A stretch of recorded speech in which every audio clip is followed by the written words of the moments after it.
അതിനുള്ള രണ്ടാം ഭാഗമിൽ നോക്കേണ്ടതാ 281 വിവരിച്ചതാ. തിരുനബി വലല്ലാലിൻ പറഞ്ഞു കഴിഞ്ഞാൽ പിന്നീട് റബ്ബി ഗഫിർലി ആമീൻ ഉണ്ടതിൽ. ഇത് ഹാശിയത്തു ശബിനി നോക്കതിലുള്ളതാ. 65 വ്യക്തമായി പറയുന്നതാ. റബ്ബി ഗഫിർ വർഹം നല്ലതാണെന്നുണ്ട്. വ അന്ത ഖൈറുർ റാഹിമീൻ കൂടുണ്ട്.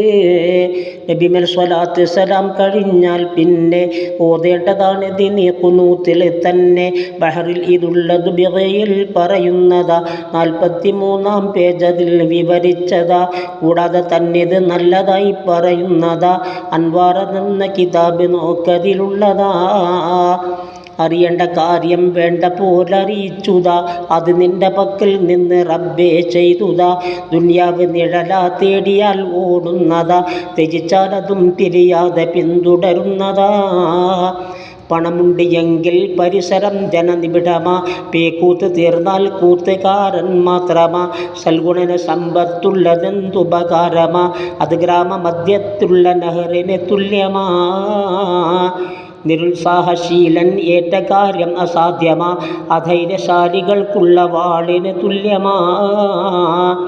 കർത്തവ്യബോധം ഉള്ളവൻ ക്ഷയിച്ചെങ്കിലും നെഞ്ചിട്ട് നിൽക്കും കടമ വന്നാൽ മുന്നിലും. കുലത്തിൻ്റെ ഗുണവും അതിൽ ജനിച്ചവനിൽ വരും. മുളയ്ക്കുന്നതും മണ്ണിൻ്റെ ഹാൽ വിവരം തരും. വിജ്ഞാനികൾ ഗുണം ചെയ്തു എന്നാൽ പിന്നെ മറ്റൊരു പ്രതീക്ഷയുമില്ലവർക്കതിലെന്നേ. കാർമേഘമാണവരെന്ന് നീ ഓർക്കേണ്ടതാ. പറയാതെ പെയ്യും പ്രതിഫലം നോക്കാത്തതാ.